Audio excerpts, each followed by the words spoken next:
भगवान विष्णु के 8वें अवतार श्री कृष्ण की लीला तो हम अक्सर बड़े बुजुर्गों द्वारा सुनते आए हैं, लेकिन भगवान श्री कृष्ण की मृत्यु कैसे हुई?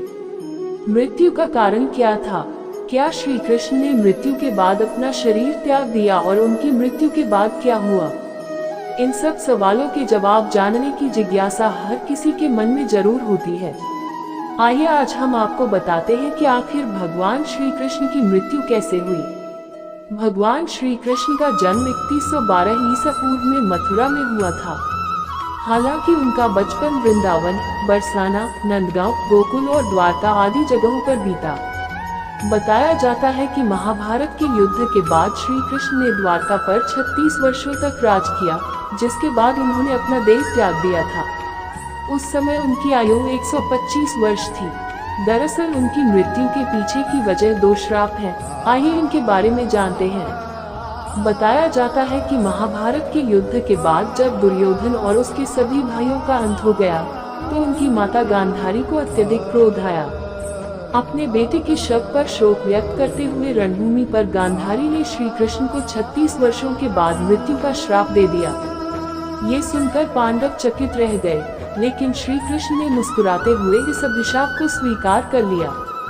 इसके बाद ठीक 36 वर्षों के बाद उनकी मृत्यु हो गई। उनकी मृत्यु एक शिकारी के हाथों हुई। भागवत पुराण में बताया गया है कि एक बार श्री कृष्ण के पुत्र सांब ने शरारत करने की सोची। सांब अपने मित्रों के साथ एक स्त्री का वेश धारण कर ऋषि मुनियों से मिलने गए। स्त्री के वेश में सांब ने ऋषियों से कहा कि वह गर्भवती है।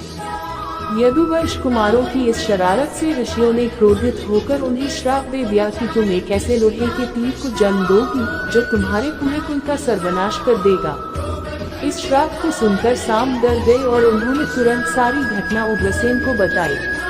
श्राप से छुटकारा पाने के लिए उग्रसेन ने सांब से कहा कि तीर का चूर्ण बनाकर प्रभास नदी में प्रवाहित कर दो, जिसके बाद सांबा ने वही किया।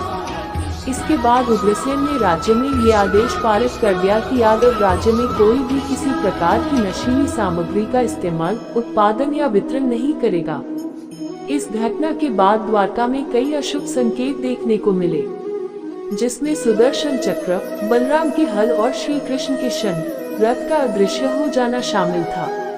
धीरे धीरे यहाँ अपराधों और पापों में भी बढ़ोतरी होने लगी और एक दिन सभी नगरवासी मदिरा के नशे में चूर हो गए और आपस में ही लड़ने मरने लगे। इस तरह सभी आपस में लड़कर मार गए।